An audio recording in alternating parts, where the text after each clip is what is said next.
Roderick languishes in grief on the worn sofa in his room. I don't understand. Why you cannot wait one day? The doctor should examine her body before burial.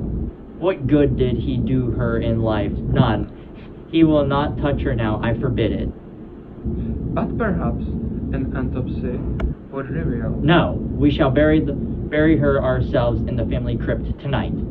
That evening, Jonathan helps Roderick carry the wooden coffin down the narrow steps to the cellar of the mansion. The dampness from the lake outside has caused mold to grow thickly over the crypt stone shelves.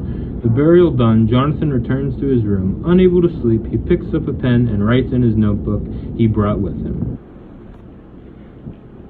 How well I remember Mr. Finelli's words, that Madeline's death would kill Roderick.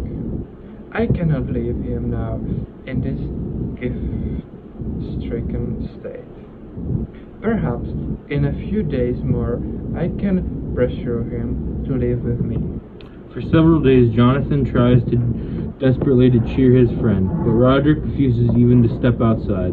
The only activity that soothes him is literature. For hours at a time, Jonathan reads aloud from the many books upon the shelves. At night, alone in his own room, Jonathan feels a growing helplessness. He writes, I can see now that I was wrong to think I could cheer his dark mind. Worse, I feel creeping upon me, but slow yet, creating degrees.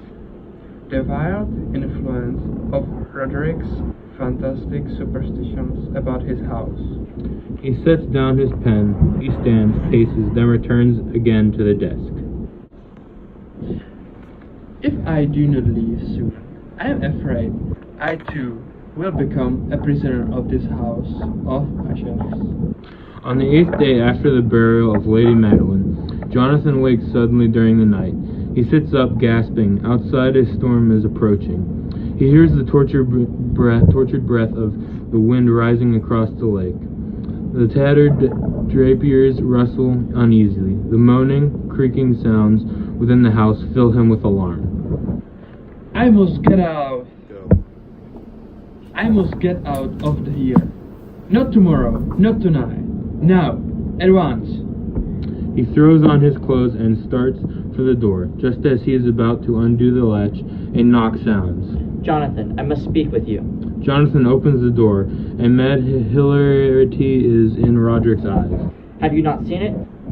He hurries past Jonathan and throws open a window.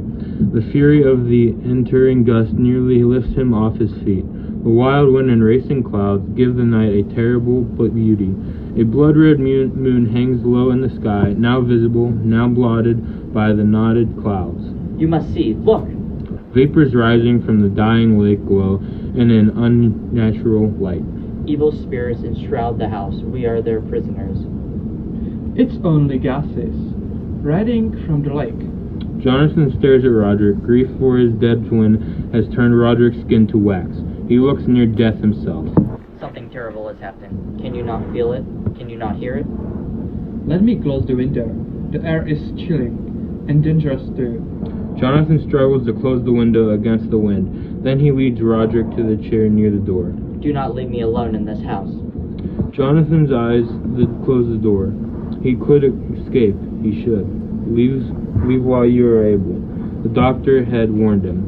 Roderick is rocking in his chair as in a trance. Jonathan squeezes his eyes closed. Then he turns to the table and opens the book lying there. I will read to you. Together we will get through this night. His hands tremble as he turns the pages. The book's title is Mad Tryst, a story of a knight named Atharold who forces his way into the home of Hermit during coincidentally a terrible storm. Feeling the rain upon his shoulder and fearing the risk of the tempests, Atharold uplifted his bed-legs and... Outside, a crash of thunder shakes the very foundation of the house of Usher. Smashed the wooden planks of the door, then wings his guttural hand. He smashed the wooden planks of the door. Then with his shuddered hand he cracked and ripped away the door. The noise of the dry and holy slinger echoed through the forest. Jonathan stops reading. From a distant part of the mansion, he thinks he hears the very same sounds as described in the book: wood ripping, splitting.